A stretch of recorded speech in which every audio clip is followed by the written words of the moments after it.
વાત કરીશું વડોદરાથી। વડોદરામાં મક્કરપુરા પોલીસે બાતમીના આધારે ગાંજાના જથ્થા સાથે એક શખ્સને ઝડપી પાડવામાં આવ્યો છે।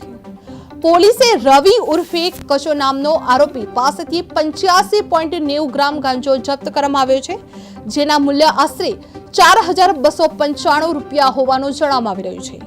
પોલીસે જણાવવામાં આવ્યું હતું કે અગાઉ પણ આ શખ્સને ગાંજાના વેચાણને લઈને ધરપકડ કરવામાં આવી છે અને તે જ પ્રક્રિયા ફરીથી આગળ લઈ લેવામાં આવી રહી છે।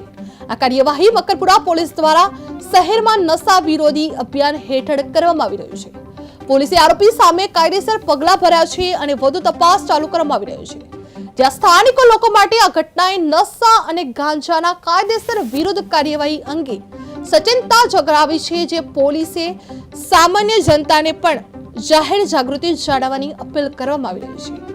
આ કાર્યવાહી શહેરમાં નશા પ્રત્યે તંત્રની સક્રિયતા દર્શાવવામાં આવી રહી છે અને કાયદાના અમલ માટે કડક સંદેશો આપી રહી છે। જે વડોદરામાં ગાંજાના જથ્થા સાથે એક શખ્સને ધરપકડ કરવામાં આવી રહી છે, જે મક્કરપુરા પોલીસે રવિ ઉર્ફે કુચોની ધરપકડ કરી છે, જે 85.90 ગ્રામ ગાંજો જપ્ત કરવામાં આવી રહ્યો છે। આ અગાઉ પણ આરોપી ધરપકડમાં આવી ગયો છે અને નશા વિરોધી કાર્યવાહી શહેરમાં સક્રિય બની રહ્યા છે।